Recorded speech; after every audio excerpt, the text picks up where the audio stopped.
Napansin niyo ba sa tuwing may lamay, lalo na sa mga probinsya o sa mga matatandang bahay, laging tinatakpan ng tela ang lahat ng salamin? Mula sa malalaking salamin sa sala hanggang sa maliliit na salamin sa kwarto, tila bawal na bawal itong makita. Ano nga ba ang mangyayari kung sakaling masalamin ka habang may nakaburol? Ito ba ay para lang sa respeto o may mas malalim na dahilan na kinatatakutan ng ating mga ninuno? Ngayong araw, aalamin natin ang misteryo sa likod ng pagtatakip ng salamin. Panoorin niyo ito dahil baka magulat kayo sa pwedeng mangyari. Isa, para hindi makita ang kaluluwa.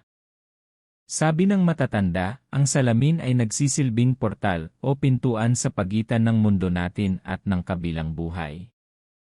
Kapag may pumanaw, ang kaluluwa raw ay nananatili pa sa loob ng bahay.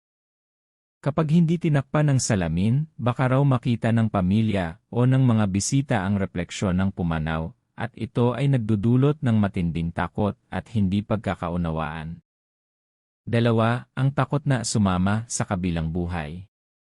May paniniwala rin na ang sino mang makita ang sariling refleksyon sa salamin habang may nakaburol ay maaaring maging susunod na papanaw. Para raw itong senyales na kinukuha na rin ng pumanaw ang iyong kaluluwa sa pamamagitan ng salamin. Kaya para makasigurado, tinatakpan ito para walang sinuman ang matrap sa mundo ng mga espiritu. 3. Gabay para sa pumanaw.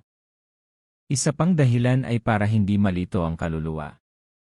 Sinasabing kapag nakita ng pumanaw ang kanyang sarili sa salamin at napagtanto niyang wala na siyang refleksyon, maaari siyang mabigla o malungkot ng husto. Ang pagtatakip ng salamin ay paraan para matulungan siyang tanggapin ang kanyang pag-alis at dire-diretsong tumawid sa kabilang buhay ng walang distractions. 4. Pag-iwas sa vanidad o pagiging luho. Sa mas malalim na kahulugan, ang pagtatakip ng salamin ay simbolo rin ng pagdadalamhati.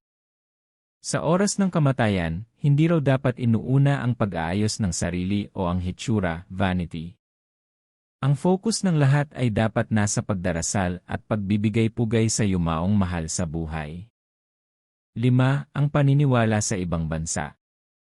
Hindi lang sa Pilipinas sikat ang pamahiin ito. Maging sa ibang bansa tulad ng Russia at ilang parte ng Europe, tinatakpan din nila ang salamin. Para sa kanila, ang salamin na hindi natakpan ay pwedeng maging dahilan para hindi na makaalis ang kaluluwa at manatiling multo sa loob ng bahay habang buhay.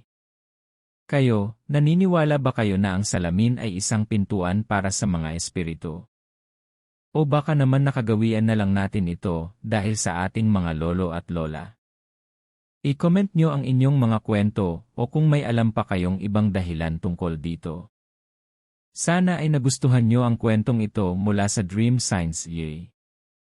Huwag kalimutang i-like at mag-subscribe para sa mas marami pang misteryo at pamahiin.